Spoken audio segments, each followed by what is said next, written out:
দক্ষিণ আফ্রিকার জোহান্সবার্গের স্প্রিং শহরে বসবাসরত প্রবাসী বাংলাদেশিদের সামাজিক ও মানবিক সংগঠন মুক্ত বাংলা অ্যাসোসিয়েশন সংগঠনটির নবগঠিত কমিটির অভিষেক উপলক্ষে স্থানীয় সময় রোববার সাংস্কৃতিক অনুষ্ঠানের আয়োজন করা হয়। এই উপলক্ষে সেখানে জড়ো হন শহরটিতে বসবাসরত প্রবাসী বাংলাদেশিরা।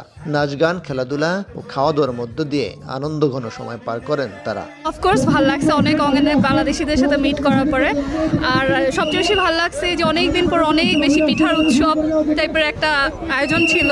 যারা আমাদের এই অনুষ্ঠানে আনন্দ উপভোগ করছে এবং অংশগ্রহণ করছে তারাও সন্তুষ্টি প্রকাশ করেছে। কেউ 1000 কিলোমিটার দূর থেকেও আসে আমাদের অনুষ্ঠানটা সফল করার জন্য অনেক ধন্যবাদ।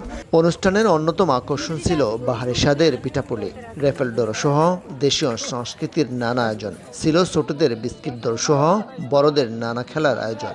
অর্ধেক পাউডারে দ্বিগুণ উজ্জ্বলতা, নতুন রিন অ্যাডভান্সড অর্ধেক পাউডারে দ্বিগুণ উজ্জ্বলতা। দিনের শেষ অংশে থাকা মনোরম সাংস্কৃতিক সন্ধ্যায় ছিল সুরের মূর্ছনা। শিল্পীদের নাচ গানে আনন্দে মেতে ওঠেন আগতরা। বিদেশের মাটিতে এমন আয়োজনে খুশি প্রবাসী বাংলাদেশিরা। ভবিষ্যতেও এমন আয়োজন অব্যাহত থাকবে বলে জানান আয়োজকরা। বিদেশের মাটিতে কয়েকশত প্রবাসী বাংলাদেশির মিলন মেলা। এই দৃশ্য দক্ষিণ আফ্রিকার বাণিজ্যিক রাজধানী জোহান্সবার্গের স্প্রিং শহরে। অসংখ্য প্রবাসী বাংলাদেশির উপস্থিতিতে দেশীয় সংস্কৃতির নানা আয়োজন আর সাংস্কৃতিক অনুষ্ঠান পরিণত হয় এক টুকরো বাংলাদেশে।